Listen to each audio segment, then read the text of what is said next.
اعوذ باللہ من الشیطان الرجیم بسم اللہ الرحمن الرحیم الحمد للہ رب العالمین والصلاة والسلام والتحیۃ والاکرام مولانا و مولا الثقلین جد الحسن والحسین ابی القاسم محمد وعلى اہل بیتہ الطیبین الطاہرین المعصومین المظلومین ولعنت اللہ علی اعدائهم اجمعین من لیلنا هذا الى قیام یوم الدین اما بعد فقد قال اللہ تبارک وتعالی فی کتابہ المحکم وهو اصدق القائلین وقوله احسن بسم اللہ الرحمن الرحیم یا ایھا الذین آمنوا اتقوا اللہ حق تقاتہ ولا تموتن الا وانتم مسلمون واعتصموا بحبل اللہ جمیعا ولا تفرقوا۔ آپ حضرات سے التماس ہے کہ ایک بار سورہ حمد و 3 مرتبہ سورہ توحید کی تلاوت فرما کے مرحومہ نفیس بانو بنت اکبر علی کی روح کو ایصال صالح۔ بسم اللہ الحمدللہ رب العالمین الرحمن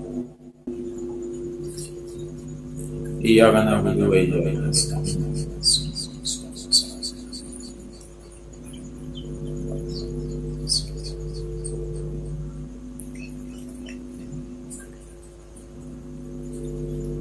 بسم اللہ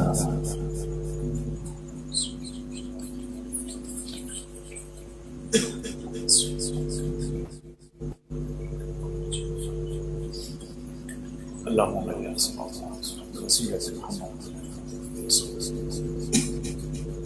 ایک درود پڑھیں آپ حضرات محمد و آل محمد۔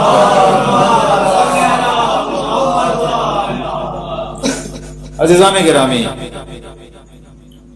قرآن کریم جو کلام الہی ہے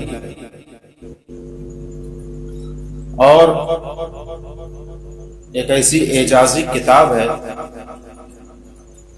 کہ سب سے بڑا معجزہ تو اس کتاب کا یہی ہے کہ یہ ہمارے گنہگار ہاتھوں پر باقی ہے۔ یہودی تھے لیکن حضرت علی کا مقابلہ جن لوگوں سے تھا، ان کے ہاتھ میں تسبیح تھی، ان کی پیشانی پر سجدوں کے نشانات تھے، ان کی زبان پہ تلاوت قرآن تھا۔ حضرت علی کا مقابلہ پیغمبر کے مقابلے میں جو لوگ آئے تھے وہ کیا کہہ رہے تھے؟ وہ کہہ رہے تھے لات و حبل زندہ باد، بت زندہ باد۔ لیکن حضرت علی کے مقابلے میں آنے والے، امام حسن کے مقابلے میں آنے والے، امام حسین کے مقابلے میں آنے والے، لات و حبل زندہ باد نہیں تھا، وہاں نعرہ تکبیر تھی۔ اور پھر وہ مشہور شعر ہے نا کہ کیا تماشا ہوا اسلام کی تقدیر کے ساتھ، قتل شبیر ہوئے نعرہ تکبیر کے ساتھ۔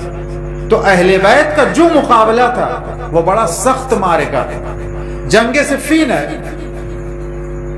حضرت علی امیر شام کے مقابلے میں جنگ میں تاخیر ہو رہی ہے۔ صحابی کہہ رہے ہیں کہ یا علی، کیا جنگ سے خوف زدہ ہے؟ جنگ میں اتنی تاخیر کیوں ہو رہی ہے؟ حملے کا حکم کیوں نہیں دیتے؟ تو مولا کیا فرماتے ہیں؟ جنگ سے خوف زدہ نہیں ہوں، فرماتے ہیں کہ ابو طالب کا لال موت سے اتنا مانوس ہے کہ جتنا ایک بچہ اپنی ماں کے مرکز شیر سے مانوس ہوتا ہے۔ یہ خوف نہیں ہے، پھر مولا کیوں تاخیر کر رہے ہیں؟ آپ دیکھیں کہ اہل بیت اطہار کا مقصد جنگ نہیں تھا۔ قرآن کیا ہے؟ ہدی للمتقین بھی ہے اور ہدی للناس بھی ہے۔ یہ متقین کے لیے بھی ہدایت ہے اور لوگوں کے لیے بھی ہدایت ہے۔ تو یہ ہیں ہدایت کے پہنچانے والے، ان کا کام ہے ہدایت پہنچانا، جنگ کرنا نہیں ہے۔ حضرت علی نے دیکھا کہ ایک شخص ہے جو قرآن کی تلاوت کر رہا ہے، پڑھ رہا ہے عما یتساءلون عن النبأ العظیم۔ مولا کائنات نے سن لیا، کہا ادھر آؤ۔ آپ دیکھیں حقیقت قرآن ہے کیا؟ کہا جانتے ہو کہ یہ جو تم آیت پڑھ رہے ہو اما یتساءلون عن النبأ العظیم، کہ وہ لوگ بڑی خبر کے بارے میں سوال کرتے ہیں، تو جانتے ہو وہ نبأ عظیم کون ہے؟ کا تفسیر پڑھی ہے؟ تو جواب کیا دیتا ہے؟ یا علی، امیر شام نے تفسیر پڑھنے سے منع کیا ہے۔ تو اس کی گمراہی کی وجہ کیا تھی؟ کہ تفسیر کا نہ پڑھنا. تو اب اگر آج کوئی گمراہ ہے تو نبی کریم کے اوپر الزام نہ رکھے. قرآن پڑھو گے تو گمراہ ہوگے جب تک قرآن کے ساتھ اہل بیت کی تفسیر نہیں پڑھ لو گے. اس وقت تک تم کو ہدایت نہیں ملے گی. ایک درود پڑھے محمد والے محمد. اس نے تو ہزاروں سال پہلے گمراہی کے راز کھول دیے.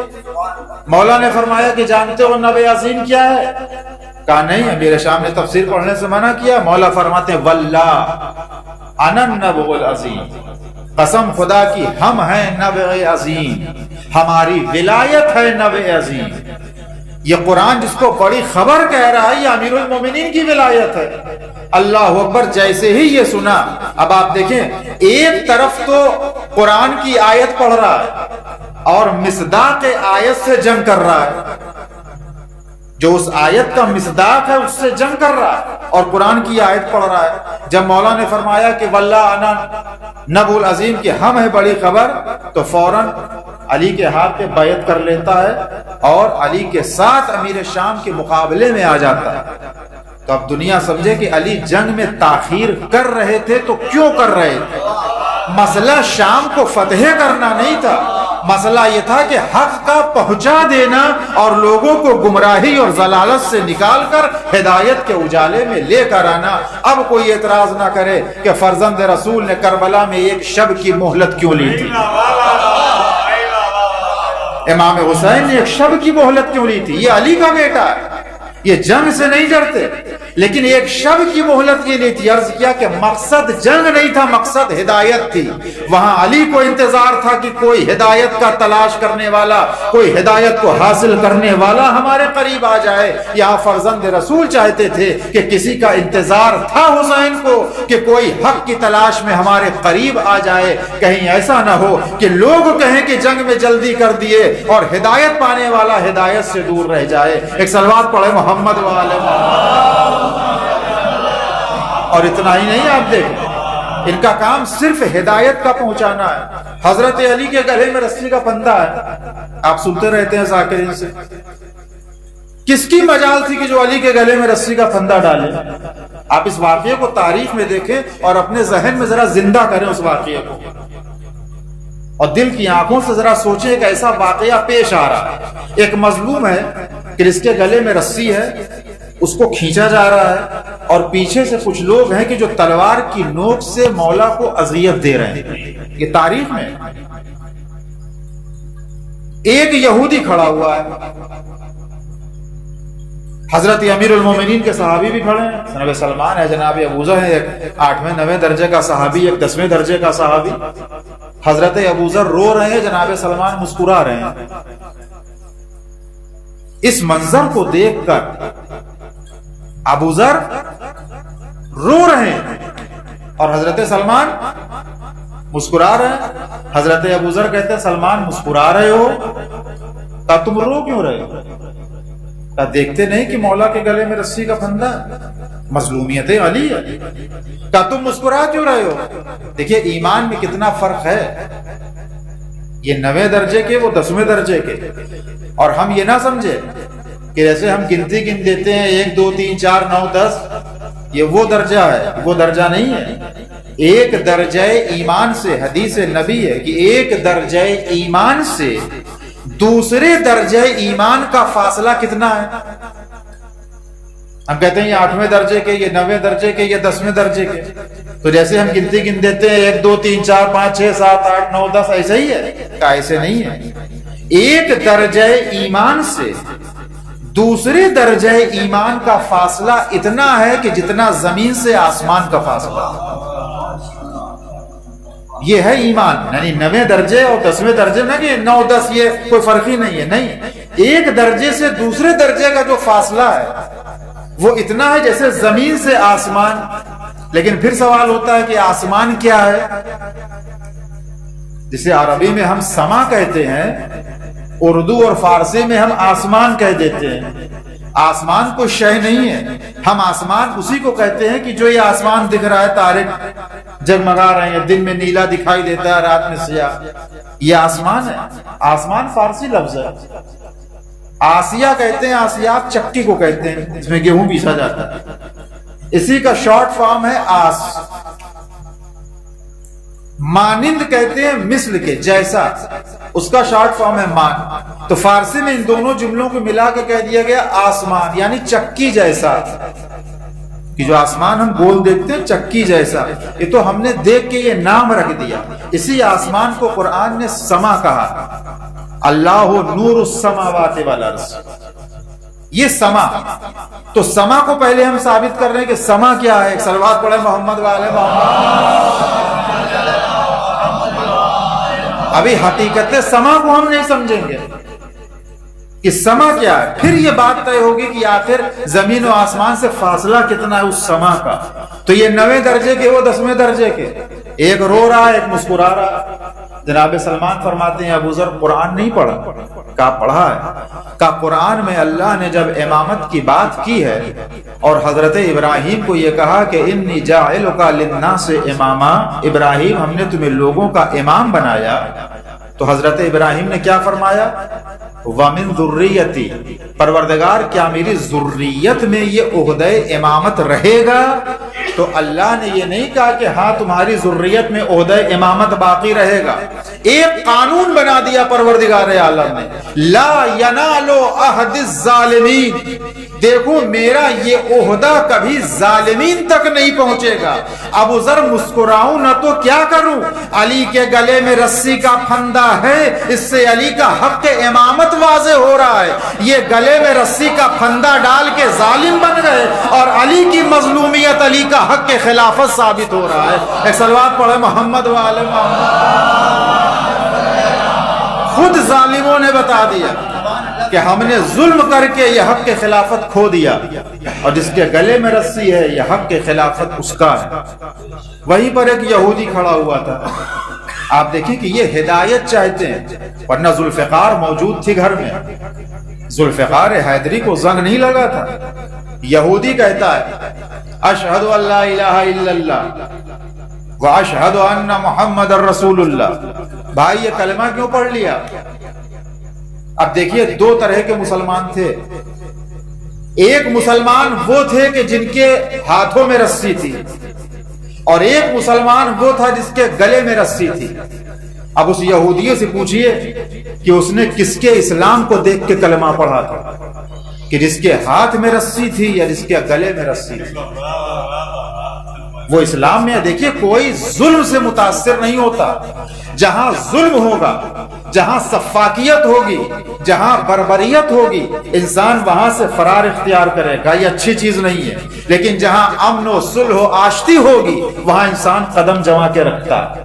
اب اس یہودی سے پوچھا جائے کہ کس کے اسلام کو دیکھ کر تو نے کلمہ الہی جاری کیا؟ کہا جس کے گلے میں رسی تھی۔ کہا کیوں؟ کہا میں خیبر کا یہودی ہوں، آج جس کے گلے میں رسی ہے، کل میں نے انہی آنکھوں سے دیکھا تھا کہ 2 انگلیوں پر اس کے باب خیبر تھا، اس کی 2 انگلیوں پہ باب خیبر تھا۔ جس کے پاس اتنی الہی اور ربانی قوت و طاقت ہو، آج اس کے گلے میں رسی ہے، یہ برداشت کر رہا ہے، تو کیوں؟ دیکھیے اسی لیے کہا گیا کہ انسان شور نہ مچائے۔ اہل بیت شور نہیں چاہتے ہیں، اہل بیت شعور چاہتے ہیں۔ اہل بیت شعور چاہتے ہیں، شور مچانے والے اہل بیت کو پسند نہیں ہے۔ کہ جب تک شعور نہ ہو تمہارے پاس، اس وقت تک اہل بیت اپنے کاروان میں شامل نہیں کرتے ہیں۔ عزیزان گرامی، جب اس نے شعور سے کام لیا اور یہ سوچ لیا کہ کل جس کی انگلیوں پر باب خیبر تھا اور اس کے گلے میں رسی کا پھندا ہے، وہ کہتا ہے کہ میں سمجھ گیا کہ یہ اللہ کے ولی اور اللہ کے نمائندے ہیں۔ جب اللہ چاہتا ہے تو اپنی قوت کا اظہار کرتے ہیں، اور جب اللہ چاہتا ہے تو اپنے صبر و تحمل کا اظہار کرتے ہیں۔ کہ جس کے گلے میں رسی تھی، اس رسی کو دیکھ کر ہم نے کلمہ الہی اپنی زبان پر جاری کیا۔ اب کوئی اعتراض نہ کرے کہ علی نے گلے میں رسی کا پھندا برداشت کیوں کیا۔ یہ ہدایت چاہتے ہیں۔ اگر میرے گلے میں رسی کا پھندا ہو اور تم ہدایت پر آؤ گے تو علی اپنے گلے میں رسی کا پھندا برداشت کر لے گا، مگر تمہیں راہ ہدایت کی منزل تک لے آئے گا۔ ایک درود پڑھے محمد وآل محمد۔ عزیزان گرامی انسان کے پاس شعور ہونا چاہیے، اور اگر شعور نہیں ہے تو پھر اہل بیت اپنی صف میں شامل نہیں کرتے۔ اب ہم اہل بیت سے کیا چاہتے ہیں؟ ہم اہل بیت سے دنیا چاہتے ہیں، جنت چاہتے ہیں، کیا چاہتے ہیں؟ دیکھیے ایک مزاج ہے قوم کا کہ ہم کو جب ضرورت ہوتی ہے اہل بیت کی، یہ کوئی تنقید نہیں ہے، مزاج ہے، ماحول ہے، سماج ہے، معاشرے میں دیکھیں ہم جناب عباس سے کیا چاہتے ہیں؟ جب ہم کو کوئی حاجت ہوتی ہے تو ہم نے بازار سے 10 روپے کی اگربتی خریدی، 10 20 50 کی مٹھائی خرید لی، علم کے پاس نذر کرایا اور منت مان لی کہ بچہ ٹھیک ہو جائے، امتحان میں پاس ہو جائے، روزی میں برکت ہو، فلاں فلاں، یہ ساری چیزیں چاہتے ہیں ہم جناب عباس سے یہ چاہتے ہیں۔ لیکن کیا کبھی ہم نے سوچا کہ یہ ہم سے کیا چاہتے ہیں؟ یہ تو بہت سستی چیز ہے۔ ہم اہل بیت سے کیا چاہتے ہیں؟ جناب عباس سے ہم کیا چاہتے ہیں؟ عزیزان گرامی علم چاہے جے فٹ کا ہم بلند کر لیں، 72 فٹ کا بلند کر لیں، 110 فٹ کا علم اٹھا لیں، 786 فٹ کا علم اٹھا لیں، بھئی کمال تو جب ہے جب ہاتھوں سے علم اٹھاؤ، 786 110 فٹ کا علم ہاتھوں میں اٹھاؤ، چوڑی پہ گھما گھما کے ہم چاہے 1000 فٹ کا اٹھا لیں، اس سے ہم نہ قبر میں سوال ہوگا نہ روز محشر کی بھائی نے اتنا بلند اتنا اونچا علم جناب عباس نے نہیں اٹھایا، میدان کربلا میں جتنا ہم نے اٹھا لیا، اچھا چلیے اٹھاتے ہیں کوئی بات نہیں، اس پہ کوئی تنقید اعتراض نہیں، آپ اٹھائیے اچھی بات ہے، لیکن جب یہ ضد پیدا ہو جائے کہ آپ نے 72 کا اٹھایا ہم 110 کا اٹھائیں گے، یقین جانیے جتنا یہ علم اونچا ہوتا جائے گا اتنا ہی ہم جناب عباس سے دور ہوتے جائیں گے، اگر یہ ضد پیدا ہو گئی۔ اور پھر ایک سوال ہے، بزرگان سے خطاب نہیں اپنے بچوں سے، اتنا بتا دیں کہ جناب عباس کا علم زیادہ اونچا ہے یا جناب عباس کی سیرت؟ کون زیادہ بلند ہے؟ جناب عباس کا علم زیادہ بلند ہے یا ان کی سیرت؟ جناب عباس کا علم اونچا ہوتا جائے، وہ 3 کلومیٹر اور 5 کلومیٹر کے فاصلے سے دکھائی دے، اور جناب عباس کی سیرت 2 میٹر سے بھی نہ دکھائی دے، تو ایسے علم کی بلندی، ایسے علم کی بلندی ہم کو کس مقام تک لے جائے گی کہ علم ہم 5 کلومیٹر سے دیکھیں اور سیرت غازی جو ہے 2 میٹر سے بھی نہ دکھائی دے؟ تو جو زیادہ بلند تھی وہ حضرت عباس کی سیرت تھی، آج کہاں؟ ایک درود پڑھے محمد والے محمد۔ عزیزان گرامی یہ بہت ہی مظلومی، ستم ظریفی ہے، ہماری ستم ظریفی ہے کہ ہم پڑوسی کا پانی تو کاٹ دیتے ہیں، ہم پڑوسی کا پانی کاٹ دیں گے، پائپ کاٹ دیں گے، پائپ جانے نہیں دیں گے، پانی بند کر دیں گے، اور گھر میں آ کے نوحہ گنگنا رہے ہیں دریا ہے ہمارا، دریا ہے ہمارا۔ عزیزان گرامی سیرت عباس کیا یہی ہے کہ ہم پڑوسی کا نل کاٹیں اور پھر یہ نوحہ پڑھیں؟ کہ ایسے انسان کو یہ نوحہ پڑھنے کا حق ہے؟ امیر شام نے فرات پہ قبضہ کر لیا کہ علی کے لشکر میں ایک قطرہ آگ نہ جائے، علی والوں نے قبضہ کر لیا، مولا ہم بھی انتقام لے لیں، کہا نہ، پانی عام ہے سب کے لیے، کوئی بھی پیے، چرند پیے، پرند پیے، حیوان پیے، نجس العین جانور پیے۔ اسلام تو یہ تعلیم دیتا ہے کہ اگر وضو کے لیے پانی اتنا ہی ہو کہ یا پانی سے وضو کر لیا جائے یا کسی پیاسے کو پلا دیا جائے، تو اسلام شریعت کیا کہتی ہے؟ اگر کوئی نجس العین جانور بھی آ جائے، کتا بھی آ جائے، تو حکم شریعت یہ کہ یہ پانی اس کو پلا دو اور تیمم سے نماز پڑھ لو۔ جو دین اتنا حساس ہے حقوق کے بارے میں، اللہ اکبر، وہ دین کیسے اجازت دے دے گا اس بات کی کہ ہم کسی کے اوپر ظلم کریں اور کسی کا پانی بند کر دے؟ ایک صلوات پڑھے محمد والے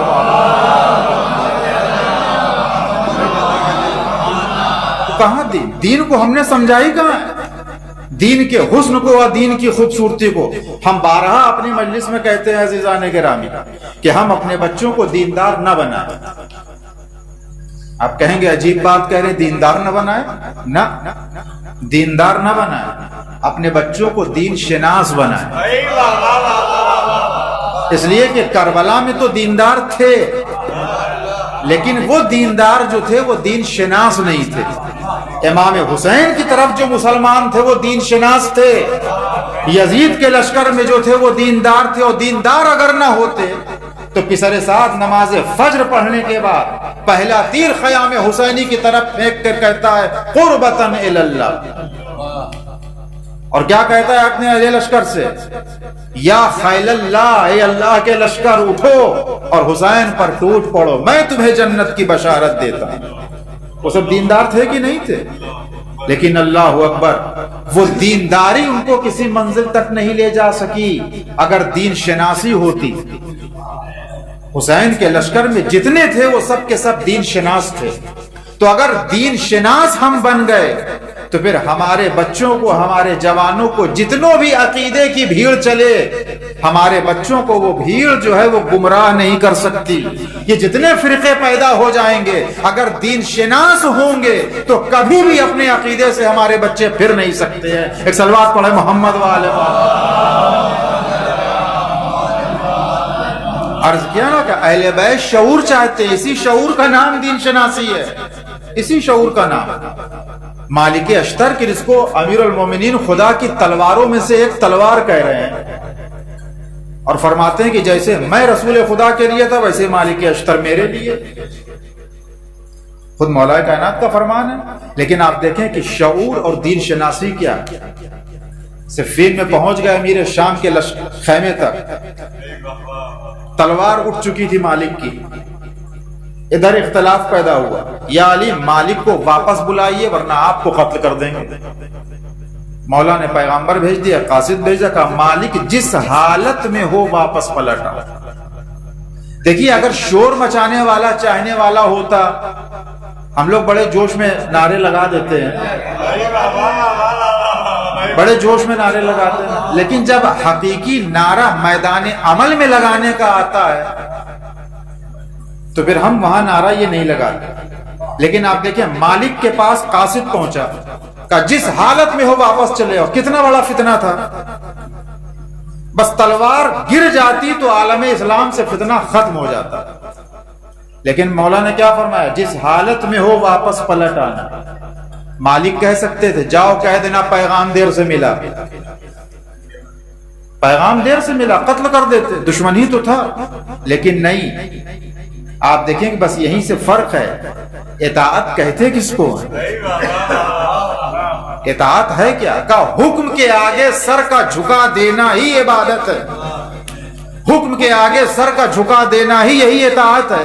مالک واپس پلٹا، آپ دیکھیں اس کو کہتے ہیں شعور، اور یہی ہے دین شناسی۔ اور جب یہ شعور اور یہ دین شناسی پیدا ہو جاتی ہے تو پھر انسان نہ دھوکہ کھاتا ہے اور نہ کسی کی گمراہی میں، کسی کی باتوں میں کہ جو بد عقیدوں کی بھیڑ اور کارواں چلتا ہے، پھر انسان اس سے محفوظ ہو کر اپنے عقیدے کو محفوظ کر لیتا ہے۔ ایک صلوات پڑھے محمد والے محمد۔ عزیزان گرامی، دین کا جو حسن اور دین کی خوبی ہے ہم نے اس کو سمجھا ہی نہیں، اور اگر سمجھ لیا ہوتا کہ دین ہے کیا، دین کے حسن اور دین کی خوبیوں کو عزیزان گرامی، تو آج ہم کبھی بھی اعتراض نہ کرتے۔ عرض کیا کہ ہم اپنے بچوں کو دین شناس بنائیں، دیندار نہ بنائیں۔ دینداری انسان کو خراب کر سکتی ہے مگر دین شناسی نہیں خراب کرے گی، اور اگر دین شناس نہیں بنیں گے عزیزان گرامی تو یہ ہم سمجھ لیں کہ پھر انسان کو وقت کا پسر سعد بننے میں وقت نہیں لگتا، یا دنیا یا آخرت۔ اور اگر دین شناس نہیں بنیں گے تو پھر اتنا یاد رکھیے ہم کہ پھر وسیم سے جتندر بننے میں ٹائم نہیں لگتا، وقت نہیں لگتا۔ عقیدوں کی بھیڑ میں انسان ایسا کھو جاتا ہے کہ جب دین شناسی نہیں ہوگی تو انسان اپنے ہی عقیدے اور اپنے ہی دین پر اعتراض کے تیر چلانے لگتا ہے۔ ایک صلوات پڑھے محمد وآل محمد۔ دین شناسی عزیزان گرامی، جس آیت کی تلاوت کی ہے اس کا ترجمہ کرتے ہیں اور چند باتیں بس آپ حضرات کی خدمت میں اور ربط مصائب اور ختم دعا۔ ایک درود پڑھے محمد وآل محمد۔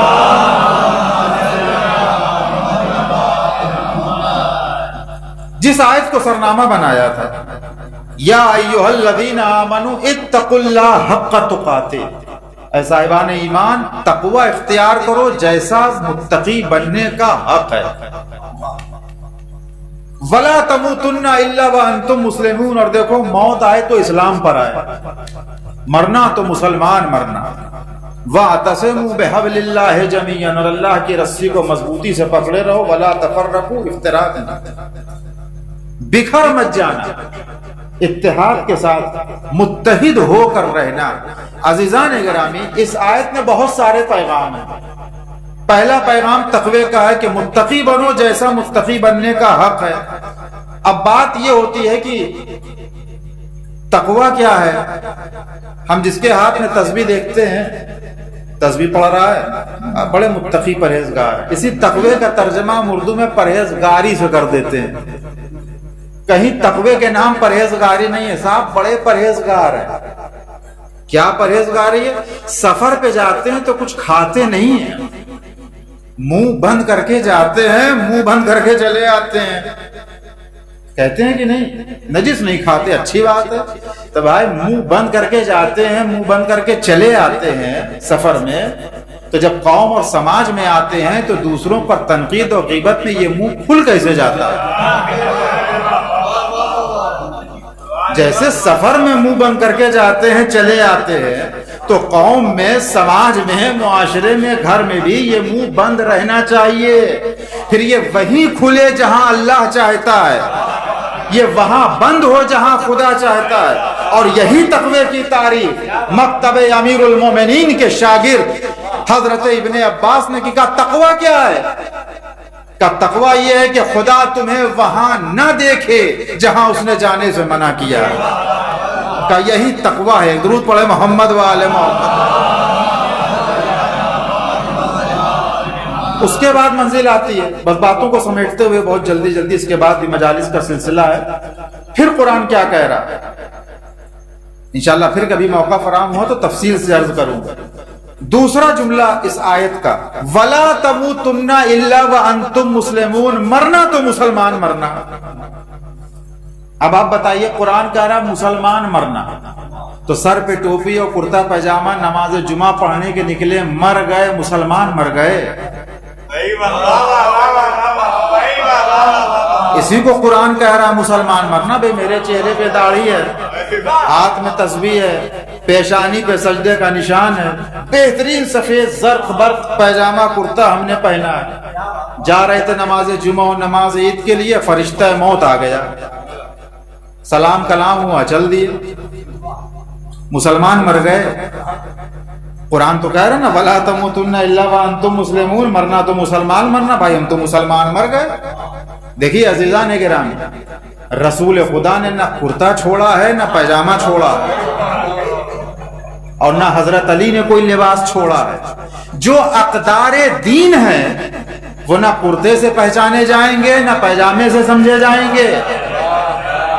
دین اقدار دین جو سمجھے جائیں گے وہ نبی کریم کی سیرت طیبہ سے سمجھے جائیں گے، اقدار دین اہل بیت کی سیرت سے سمجھے جائیں گے۔ جہاں سیرت نبی کریم ہوگی، اگر اس سیرت کو اختیار کرنے کے بعد مر گئے تو مسلمان مرے ہوئے۔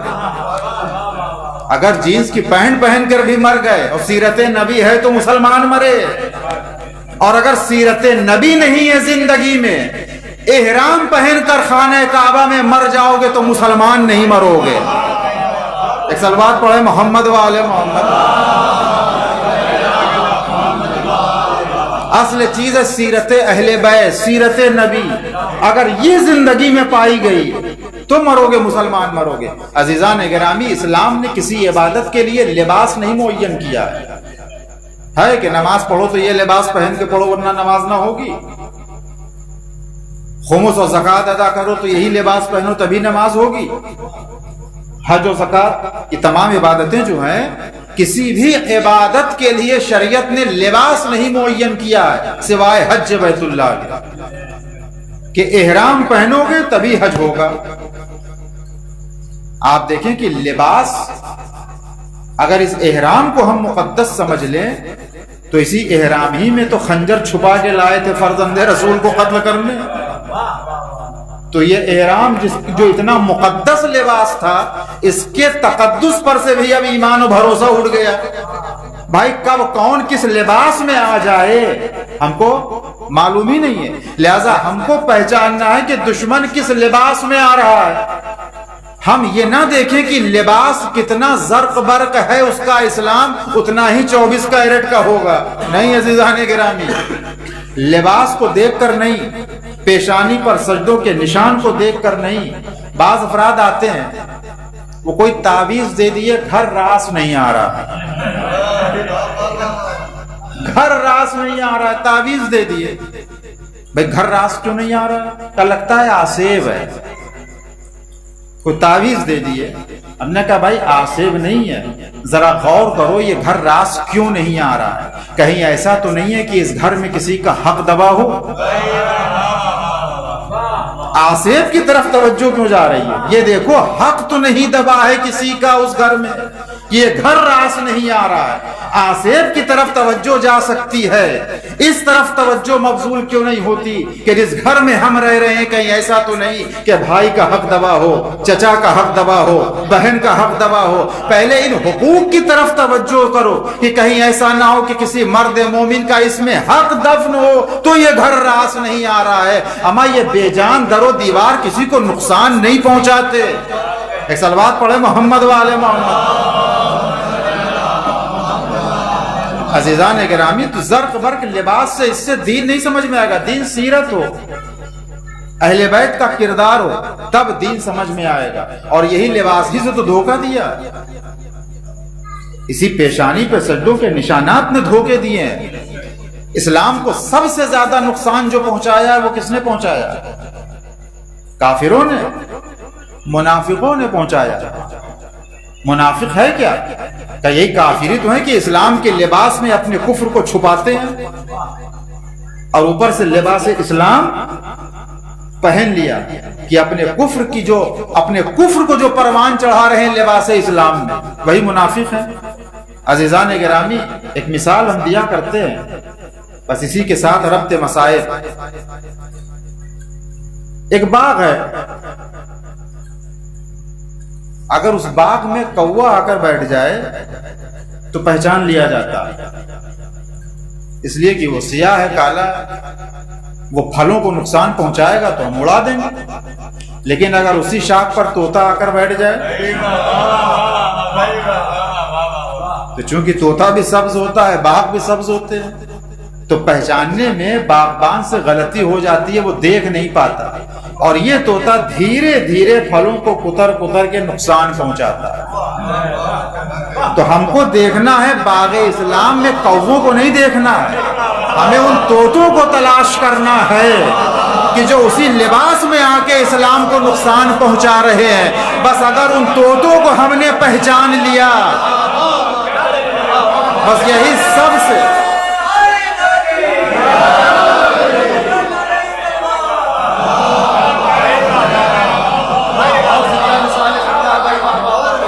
یہی سب سے بڑے دشمن ہیں. یہ آج دین کو بھی نقصان پہنچا رہے ہیں اور مرجعیت کو بھی نقصان یہی پہنچا رہے ہیں کہ اسی لباس میں آئے ہیں. ایک درود پڑھے محمد وآل محمد. تو بس ان طوطوں کو پہچان لیے، دشمن سامنے آ جائے گا. کہ یہی سب سے بڑے منافق ہیں کہ جو دین کو نقصان پہنچا رہے ہیں، جو آج ہماری مرجعیت کو نقصان پہنچا رہے ہیں اسی لباس میں آ کے. تو عزیزان گرامی، لباس سے ہم دھوکہ نہ کھائیں. پیشانی پر سجدوں کے نشان سے دھوکہ نہ کھائیں. یہ دیکھیں کہ کتنا شعور ہے, دین شناسی ہے کہ نہیں ہے, یہ دین کو کتنا فائدہ پہنچا رہا ہے اور دین کو کتنا نقصان پہنچا رہا ہے. عزیزان گرامی, معیار شخصیتیں نہیں ہوتی ہیں. ہم کسی شخصیت کو دین کا معیار نہیں بنا سکتے. صاحب بہت بڑے آدمی, ہم کیا کہیں. دین کا معیار یہ شخصیتیں نہیں ہیں. ان شخصیتوں کو پرکھو دین کو معیار بنا کے کہ یہ شخصیتیں دین کے معیار پر کھری اتر رہی ہیں کہ نہیں. یہ نہ دیکھو کہ شیروانی کے بٹن کتنے خوبصورت ہیں, یہ مت دیکھو کہ امامہ کتنا خوبصورت ہے. دین کے معیار پہ ان کو پرکھ لو. اگر دین کے معیار پہ یہ شخصیتیں کھری اتر رہی ہیں تو وہ شخصیتیں قابل تعظیم ہیں, اور اگر دین کے معیار پر وہ شخصیتیں کھری نہیں اتر رہی ہیں تو چاہے جتنی مقدس شخصیت ہوگی وہ قابل تعظیم نہیں ہو سکتی, نہ قابل احترام ہو سکتی ہے. ایک درود پڑھے محمد و آل محمد. عزیزان گرامی, دین کے اقدار سیرت نبی سے سمجھے جائیں گے. دین کے اقدار اہل بیت اطہار کی سیرت ہوگی. جب ہمارے نزدیک دین کی اہمیت ہوگی تو ہر چیز کی اہمیت ہوگی. آپ بتائیں کہ ہم یزید سے نفرت کیوں کرتے ہیں؟ ہم یزید سے نفرت کیوں کرتے ہیں؟ قاتل حسین ہے. امام حسین یزید کے خلاف کیوں تھے؟ ابھی تو امام زندہ ہیں. امام حسین یزید کے خلاف کیوں تھے؟ کہا دین کی بنیاد پر کہ یزید دین کا غدار تھا, یزید دین کا دشمن تھا. تو امام حسین جو یزید کے مد مقابل ہیں وہ اس بنیاد پر نہیں کہ اس کے باپ نے ان کے باپ کو قتل کروایا تھا اس لیے امام خلاف ہو گئے. اگر اس چیز کو ہم پیش نظر رکھیں تو پھر یہ جنگ تو خاندانی ہو جائے گی. یہ دو خاندانوں کی جنگ تھی, بنی امیہ اور بنی ہاشم, یہ دو خاندان تھے نہیں.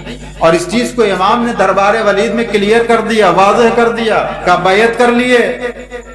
تو امام نے نہیں کہا کہ حسین یزید کی بیعت نہیں کرے گا. لائیں تاریخ میں کوئی کتاب کہ جہاں یہ کہا ہو کہ حسین یزید کی بیعت نہیں کرے گا. اگر امام یہ کہہ دیتے کہ حسین یزید کی بیعت نہیں کرے گا تو مسئلہ سن 61 ہجری میں ختم ہو گیا ہوتا, پھر مسئلہ خاندانی ہو جاتا. لیکن امام نے کیا فرمایا؟ مثلی لا یبایع مثلہ, میرے جیسا اس کے جیسوں کی بیعت نہیں کرے گا. امام نے بات سن 61 ہجری تک محدود نہیں کی ہے, اس کو قیامت تک کے لیے امام نے واضح کر دیا کہ دیکھو آج حسین زندہ ہے, مقابلے میں یزید ہے. حسین قتل ہو کے شہید اعظم ہو جائے گا, یزید فی النار ہو جائے گا, لیکن معاملہ یہاں پر ختم نہیں ہوگا. اس لیے کہ حق اور باطل کا معرکہ ہمیشہ آمنے سامنے ہوگا, اور جب قیامت تک یہ باطل سر اٹھائے گا. اب ہم اس فلسفے کو سمجھیں کہ جو ہم کہتے ہیں کل یوم عاشورا کل ارض کربلا. اس کا مطلب یہ نہیں ہے کہ ہر دن روز عاشورا ہے. اس کا مطلب یہ نہیں ہے کہ یہ زمین جو ہے یہ سرزمین کربلا ہے. اس کا مطلب یہ نہیں ہے کل یوم عاشورا, یعنی جب باطل سر اٹھائے گا تو اس باطل کے مقابلے میں آ کر حسینیت کا مظاہرہ کرنا, جو دن ہوگا قیام کر کے اس دن کو عاشورہ کا مثیل بنا دینا, اور جو تاریخ ہوگی اس کو روز عاشورہ بنا کے اس زمین کو زمین کربلا بنا دینا, اور باطل کے مقابلے میں آ کے حسینیت کا مظاہرہ کرنا. ایک صلوات پڑھ دے محمد و آل محمد. یہ حسینیت اور یزیدیت ہمیشہ رہیں گے عزیزان کرام. تو امام حسین جو یزید کے خلاف ہیں وہ دین کی بنیاد پر. عزیزان گرامی, سوال بیعت اٹھا. امام نے یہی کہہ کہ انکار کیا کہ میرے جیسا اس کے جیسوں کی بیعت نہیں کرے گا. اور آپ دیکھیں کہ کون تھا یزید کے خلاف, اس میں ہمت تھی کہ جو لب کشائی کرتا. سب بیٹھے ہوئے تھے, صحابہ خاموش تھے, قاریان قرآن, حافظ قرآن, سب دربار میں بیٹھے ہوئے تھے, خاموش تھے. کسی میں جرأت و ہمت نہ تھی کہ یزید کے خلاف کچھ بولتا. جو بولتا وہ جان سے جاتا. لیکن امام نے صرف یزید نہیں کہا کہ میں یزید سے بیعت نہیں کروں گا، اس کے گناہوں کو بھی امام نے برسر دربار اعلان کیا، فرماتے مثلی لا یبایع مثلہ، میرے جیسا اس کے جیسوں کی بیعت نہیں کرے گا۔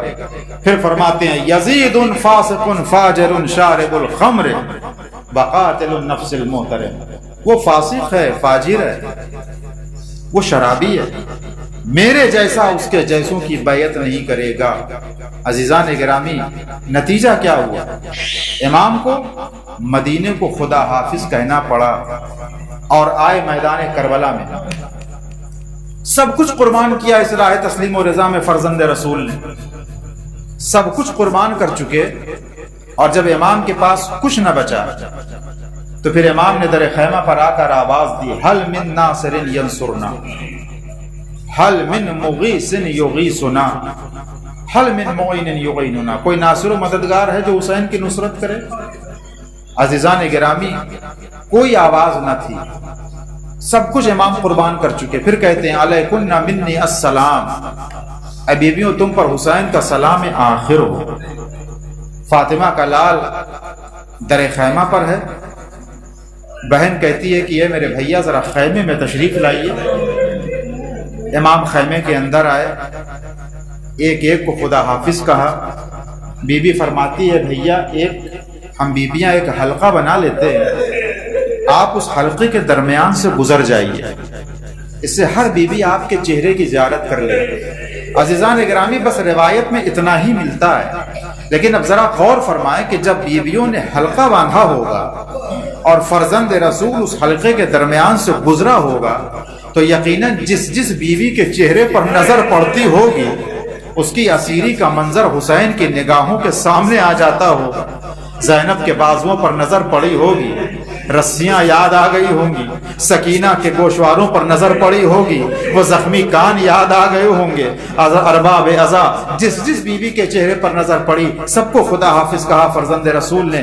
آخر میں امام فرماتے ہیں زینب مجھے میرے بیٹے کے خیمے تک لے چلو۔ آئیں بیمار امام کے خیمے تک، امام نے اسرار امامت سپرد کیے، فرمایا میرے لال جب قید شام سے چھوٹ کر مدینے جانا تو ہمارے شیعوں کو ہمارا سلام کہہ دینا، اور کہنا بشرط وفا یہ ہے کہ جب ٹھنڈا پانی پینا تو میری پیاس کو یاد کر لینا۔ ارباب اعضا یہ وصیتیں کر چکے فرزند رسول، رہوار کے قریب آئے، اور پھر وہ منزل قریب آئے کہ جب امام نے اپنے ایک ایک صحابی کو پکارا ہے، آئین آئین مسلم ابن عقیل، آئین آئین ہانی ابن عروہ، آئین آئین حبیب ابن مظاہر، یا ابطال الصفا یا فرسان الحجا، اے میرے شہ سواروں تم کہاں جا کر سو گئے؟ حسین تم کو آواز دے رہا ہے۔ ارباب اعضا کٹی ہوئی گردنوں سے آواز آئی، اے فرزند رسول موت نے مجبور کر دیا ہے، اگر ہم کو زندہ کیا جائے اور پھر موت دے دی جائے تو بھی ہم آپ کی نصرت سے دستبردار نہیں ہو سکتے۔ ارباب اعضا کوئی ناصر و مددگار نہ تھا۔ حسین نے اپنے وعدہ طفلی کو ادا کرنے کے لیے اپنی پیشانی جلتی ہوئی زمین پر رکھ دی، ذکر سجدہ کر رہے تھے، سبحان ربی العالی و بحمدہ سبوح قدوس ربنا و رب الملائکۃ والروح، ذکر سجدہ فرزند رسول کر رہا تھا۔ شمر کا خنجر تھا جو گردن پر چل رہا تھا، بہن در خیمہ پر کھڑی فریاد کر رہی تھی، اے پسر ساز میرا بھیا ذبح ہو رہا ہے اور تو دیکھ رہا ہے۔ ارباب اعضا ظالم نے کوئی جواب نہ دیا، حسین کا سر نو کے نیزہ پر بلند ہو گیا، لوگ گلے مل مل کر قتل حسین کی مبارکباد دے رہے تھے۔ زیارت عاشورہ کے یہی تو فکر ہے نا، تبرکت بہ بنو امیہ، بنی امیہ نے اس دن کو بابرکت دن قرار دیا تھا۔ اللہ اکبر، جہاں قتل حسین پر روزے رکھنے کی منتیں مانی جا رہی تھی، اللہ اکبر، وہ کیسے خوش نہ ہوتے۔ یہی وجہ ہے ارباب اعضا جب یہ قافلہ کوفے کے بازار میں پہنچا ہے تو وہاں بھی یہی صورتحال تھی، خارجی کہہ کر کوئی پتھر مار رہا تھا، کوئی صدقے کی کھجوریں پھینک رہا تھا، ثانیہ زہرا پکار پکار کر کہہ رہی تھی نحن بنات رسول اللہ ان الصدقۃ علینا الحرام، اے اہل کوفہ ہم آل رسول ہیں، دیکھو صدقہ ہمارے اوپر حرام ہے۔ اللہ اکبر، بازار کوفہ سے گزر ہوا ابن زیاد زیاد کا دربار بھی فتح ہو گیا. اب منزل آتی ہے بازار شام کی. ارباب ازا وہی وہ شام کا بازار ہے اور یہی وہ سرزمین شام ہے کہ جب مدینے میں منہال نے پوچھا اے فرزند رسول سب سے زیادہ مصیبت کہاں پڑی, تو امام نے کربلا کا ذکر نہ کیا. 3 مرتبہ کہتے تھے الشام الشام الشام. ہائے وہ شام کا بازار نہیں بھولتے. اللہ اکبر, کیسا تھا شام کا بازار. خود امام سجاد فرماتے ہیں اخاد ذلیلا فی دمشق کأننی من الزنج عبد غاب عنہ نصیر. ارے شام کے بازار میں ہم کو اس مقام پر لا کر کھڑا کیا گیا تھا جہاں غلام خریدے اور بیچے جاتے تھے. اللہ اکبر, اس مقام پر اہل حرم کو کھڑا کیا گیا. پھر وہ منزل قریب آئی. عزیزان گرامی, جب دربار یزید میں جانے کی منزل آئی ہے, امام سجاد نے کہا اے پھوپھی اماں, ارے کوفے کا بازار فتح کر لیا, ابن زیاد کا دربار فتح کر لیا, شام کا بازار بھی گزر چکا, اب منزل ہے دربار یزید کی. ایک مرتبہ جناب زینب فرماتی ہیں اے میرے لال سجاد, میرے بابا نے کہا تھا اے زینب جب دربار یزید میں جانے کا وقت آئے گا جہاں 700 کرسی نشینوں کا مجمع ہے. استاد ذاکر سے سنا, کسی روایت میں دیکھا تو نہیں. بی بی فرماتی ہیں میرے لال سجاد, میرے بابا نے وعدہ کیا تھا زینب جب دربار یزید میں جانے کی منزل آئے گی تیرا بابا تیرے بازوؤں کا سہارا دے کر ارے تیری دل جوئی فرمائے گا. اے میرے لال سجاد, ابھی میرا بابا علی نہ آیا, میں کیسے دربار یزید میں جاؤں. ابھی یہ گفتگو کر رہی تھی, ایک مرتبہ علی کی بیٹی کھڑی ہوئی, آواز دیا السلام علیکہ یا امیر المومنین. اے میرے لال سجاد, میری ہمت بٹانے میرا بابا شام کے بازار میں آ گیا. وَسَيَعْلَمُ الَّذِينَ ظَلَمُوا أَيَّ مُنْقَلَبٍ يَنْقَلِبُونَ اِنَّا لِلَّهِ وَإِنَّا إِلَيْهِ رَاجِعُونَ. الہی بحق ابیہا ووالہا وبنیہا وسر المستودع فیہا بعدد ما احاط بہ. پروردگار تجھے واسطہ ہے محمد وآل محمد کا, اہل بیت اطہار کا. پروردگار ہم سب سے اس سزا کو قبول فرما. پروردگار اس فرش عزا اس عزائے حسین کو ہماری نجات و مغفرت کا ذریعہ قرار دے. پروردگار ہم سب کے لیے قبر و برزخ کی منزل کو آسان فرما, سختی موت کو آسان فرما. اس مجلس عزا کا ثواب مرحومہ نفیس بانو مرحومہ کی روح کو ایصال فرما. پروردگار ان کے درجات میں بلندی فرما. جو افراد یہاں تشریف فرمائے پروردگار ہم سب کے خاندان کے تمام مرحومین کی مغفرت فرما, ان کے درجات میں بلندی عنایت فرما. ہمارے گھر میں قوم میں جو مریض ہیں پروردگار صحت کاملہ عنایت فرما. تمام عزاداروں کی جان مال عزت آبرو کی حفاظت فرما. امام کے ظہور میں تعجیل فرما. ہم سب کو ان کے آوان و خدام میں شمار فرما. آپ حضرات پھر ایک مرتبہ سورہ حمد اور 3 مرتبہ سورہ توحید کی تلاوت فرما کے مرحومہ نفیس بانو بنت اکبر علی مرحوم کی بسم اللہ الرحمن الرحیم.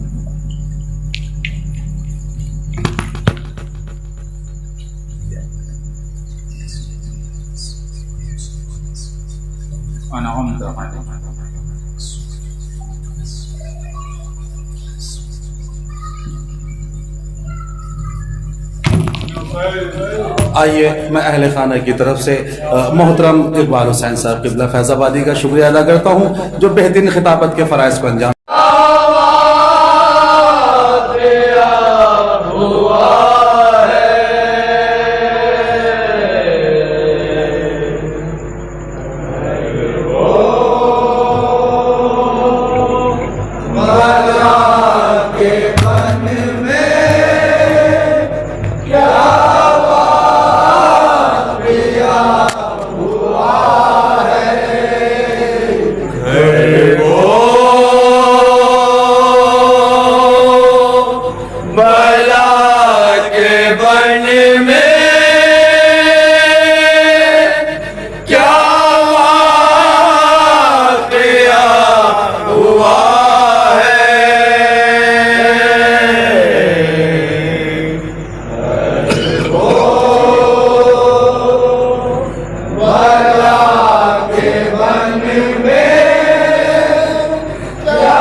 میں دل ہے جس کے وہ سن کے رو رہا ہے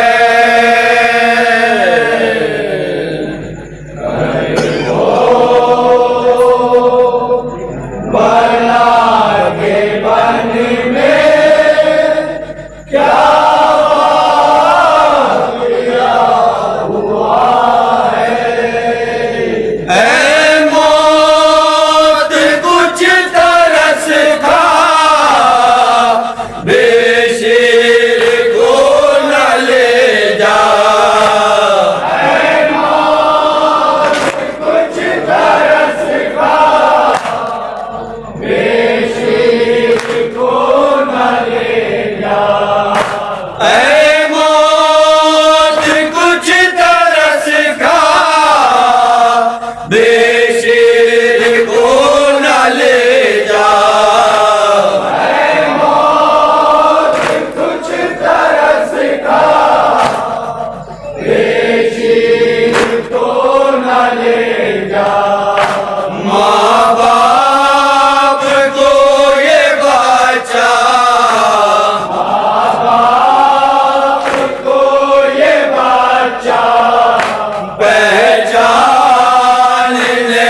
کل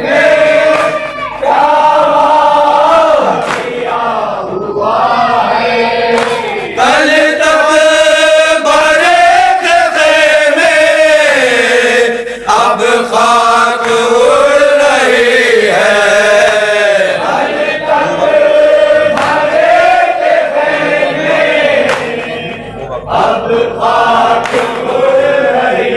ہے وہ وقت دوسرا تھا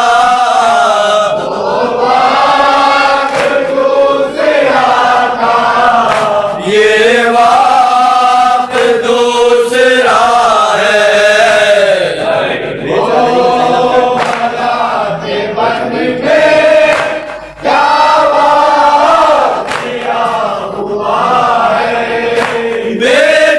بیچاری میں زینب جائے تو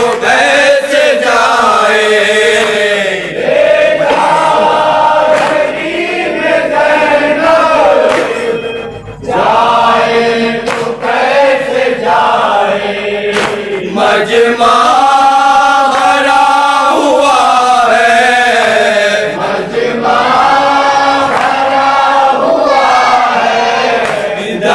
دربار بھی سجا ہے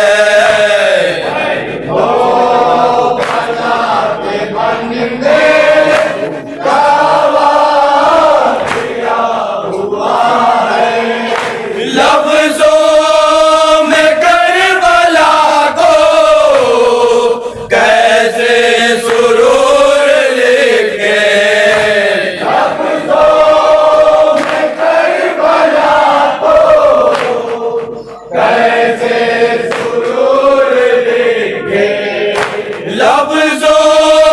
میں کربلا کو کیسے سرور لکھے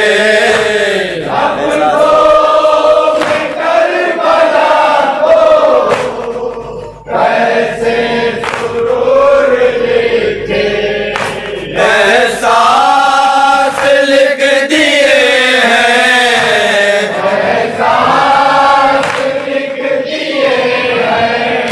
نوحہ نہیں لکھا ہے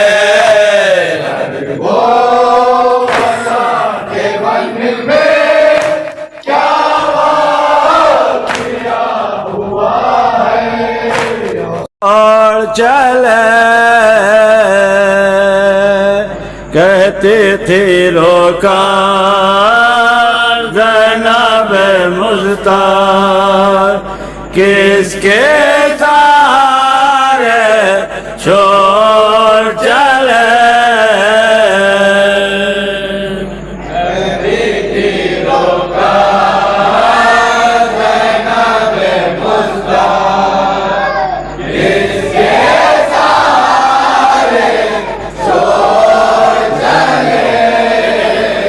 کہتے تھے روکا زینب مزتار کس کے سہارے چھوڑ چلے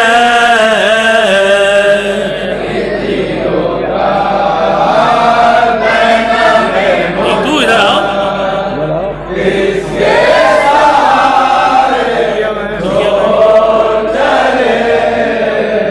دکھیا بہن کو میرے بارات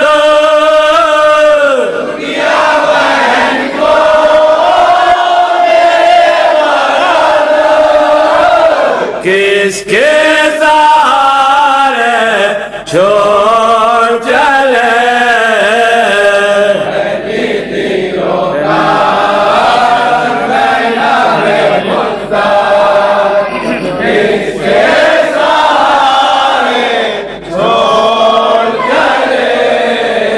جانے والے قتل ہوئے